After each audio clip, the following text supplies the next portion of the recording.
Spice up your language, creating variety with synonyms. Hello, language learners. Welcome back to our English vocabulary series. Today, we're going to talk about a fantastic way to enrich your English and make it more varied and engaging, using synonyms. Understanding synonyms will not only increase your vocabulary but also improve the quality and variety of your sentences. So, let's dive in.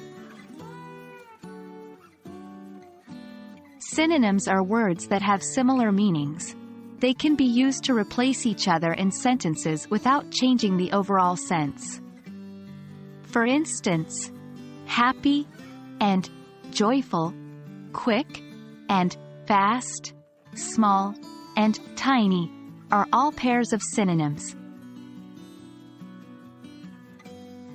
Why bother with synonyms? Well, synonyms can help to avoid repetition and make your language more colorful and engaging. Think about it. If you keep using the word good over and over again, your speech or writing might start to sound boring. But if you replace good with synonyms like excellent, wonderful, or superb, suddenly your language becomes much more interesting. Now, let's look at some examples of how to use synonyms to improve sentence variety. 1. Original sentence. She runs very quickly. Sentence with synonym. She runs very rapidly. 2. Original sentence. I'm really happy today. Sentence with synonym. I'm really ecstatic today. 3. Original sentence. He's a smart boy. Sentence with synonym. He's an intelligent boy. Can you see how the sentences are essentially the same, but the use of synonyms makes them sound more varied and interesting?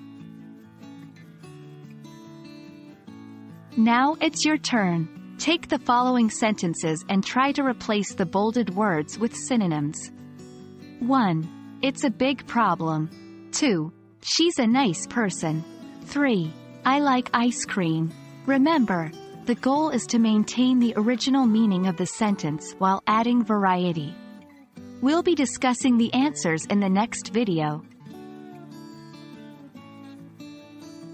That's all for today, folks. I hope this lesson has shown you the value of using synonyms to create more varied and interesting sentences in English. Remember, synonyms are your friends.